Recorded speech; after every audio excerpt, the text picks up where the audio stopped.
Would you believe me if I told you that I had literally graduated architecture school and within 6 months I was working on Sydney's tallest ever tower proposal?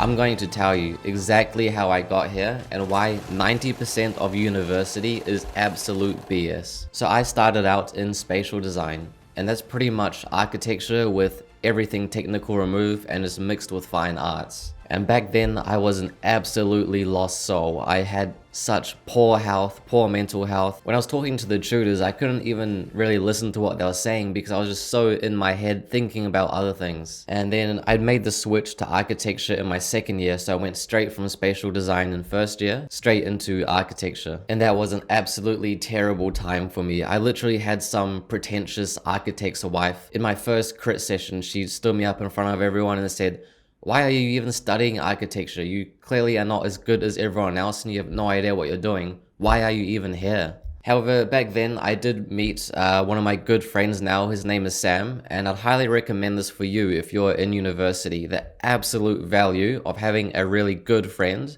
who is also really good at what they do. And so things started changing, because I was one of the bottom ranking students of my university, incapable of learning almost. And I decided that something needs to change. And so this was a huge pivotal moment for me because I specifically remember sitting there in the crit session.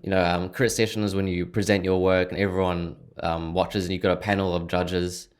I remember sitting there and I thought to myself, how come they are getting A pluses? How come they're A plus students, but I'm not? Why can't I be one of these A plus students? What's different about them that's different to me?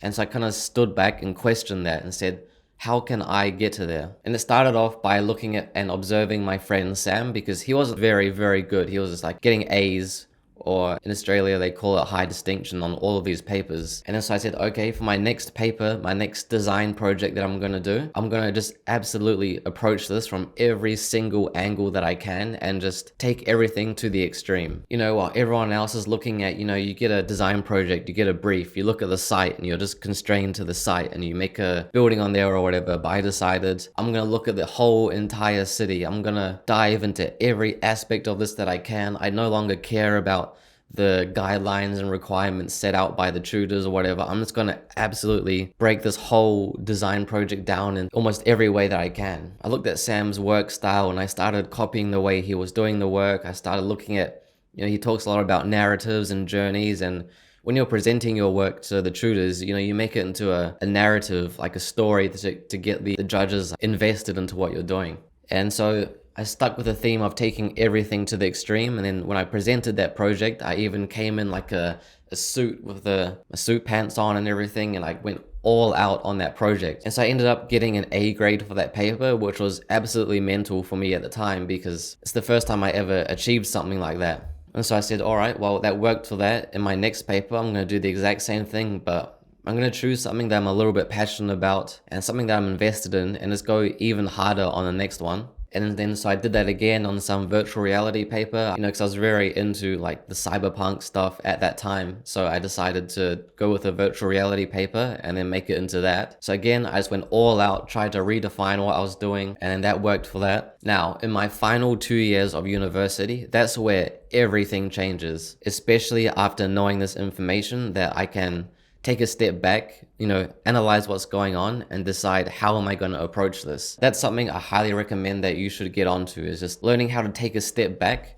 questioning everything that you see, and then figuring out how to think outside the box and approach it differently than everyone else's. We had 2 final papers to take. So the last one, I did a cultural design paper, which was like Indigenous people of New Zealand. So I took that paper, and while everyone else was just looking at that site again, I dove into every single aspect of the site that I could. I went into the politics of the site, just produced as much work as I could out of high quality, and wanted to tell a whole story, and looked into the past, present, and future of the site, looking from every angle. Here's some images of the project here. And then so that we had 2 more design papers. It was that one and then another one. And so I ended up receiving first in course award for both of those. So that put me as literally the top student of my university for that year. Here's where you have to think outside the box, because having those 2 awards really helped me to get a job. But you know how I said I transitioned into architecture school from spatial design?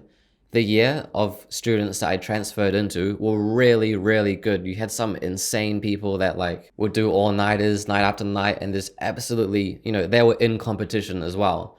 But during university, I looked at the students I was with, and then I saw the year of students below me, the younger year. They were just these artsy, what do they call, like altsy kids that are more concerned about, going to parties on weekends, more concerned about like gender activism or all this kind of BS, right?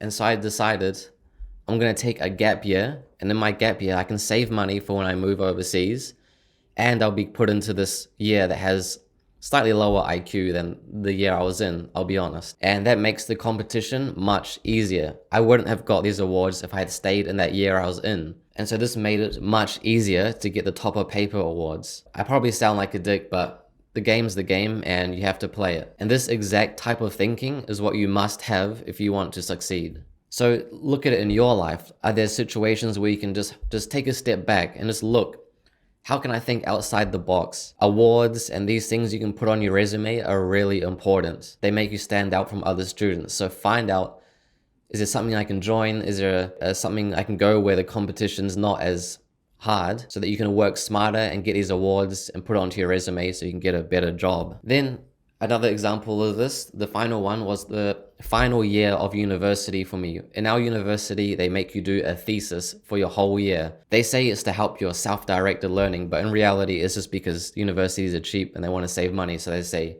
go and do your own thesis for this year. Now, I'm so thankful that I discovered all of this before I started, because I'm looking at all the other students and they're going, oh, my thesis, they're so invested into their thesis, they're going to waste an entire year of work trying to make their thesis the best they can. So by thinking of this, I took a step back and I looked at this whole thesis thing and I said, why would I waste so much time on this when some university student writing a thesis on ideology or something is not going to change anything in the world? It's not going to redefine anything. All these theses that are written will literally be forgotten within a few months after they've been handed in. So I said, 1 year, you can do a lot with 1 year if you utilize it properly. So I decided right from the beginning that my aim was not to waste my time with this thesis, but rather use this year the best way that I can. So I wanted to kill a few birds with one stone, the stone being my thesis. 3 main things I did that year for my thesis, because it's all self-directed, so you can completely make your own timetable and decide what you want to do for that whole year. So I made 3 main things. One was I got onto self-improvement, and I'll make more videos on this if you want to hear about it, but restructuring my brain, how to actually learn new things. I learned so much new software in that year. I learned how to work for myself, worked on my own timetable, started my work early, waking up early, getting onto it, all that kind of thing. That whole year really transformed my life in terms of self-improving. Second one was I simply just wanted to make a thesis that would have a wow factor images, so that when I apply for architecture firms, my portfolio would have some really stunning images, but they don't necessarily have to have any meaning because I've already done meaningful work prior. So there's no point wasting the whole year trying to get the most philosophical and technical thesis, because that's just a waste of time, like all these other students are doing. And also AI was coming out during that time, so I thought AI was the perfect thing to get on top of before everyone else, because people are so slow to learn things and so hesitant to learn something new, or what do you call, like embracing the unknown, I guess. So I decided I'm going to implement AI as quick as I can.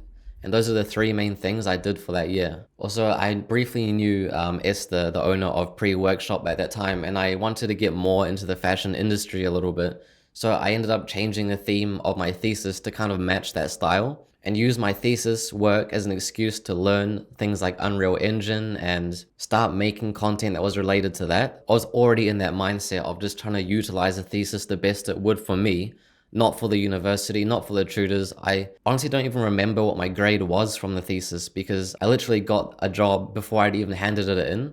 So I don't even know what my grade was for the thesis. I don't remember. And it wasn't the point, because I used that year exactly for what I needed it for, which I now also regularly do commissioner work for Pre-Workshop. So after all of that, I had got top of the course for my 4th year, made an absolutely stunning portfolio in my 5th year. I had all of this, and I was sitting there thinking, well, in every situation, I just took a step back and thought, why can't I do this? So I'm sitting there in university now and I'm thinking the top architecture firms in New Zealand aren't even that great. I mean, they still do some pretty good work, but compared to the rest of the world, New Zealand in terms of architectural firms is not that great. So if I became the top of this university, why don't I just apply for one of the top architecture firms in Australia? And I was wanting to move out of my hometown at that time as well. And everyone was saying to me, nah, that's too crazy. Why would you move to a city like Sydney? It's so big and rent's expensive and it's too risky. I wouldn't do it. And I had a lot of people telling me that I shouldn't have gone and that wasn't a good idea. It was too risky. But then I sent my application to 2 places in Sydney and I literally got interviews with both of them. And now I'm working at one of the top architecture firms in Australia. So how did I actually secure the job? Well, I do have a full guide on my website if you want to check that out in the description. However, I will make more videos on topics like this if you'd like to know more about the implications of actually getting that job, or if you have any questions about the story. But I hope that story was useful to you and that you can relate to some things of how I used to be, and then maybe some of the ways that I question things and how to think outside the box. Hopefully you are able to implement that into your life. But thank you for watching, and let me know if you want to see more videos like this. I'll see you next time.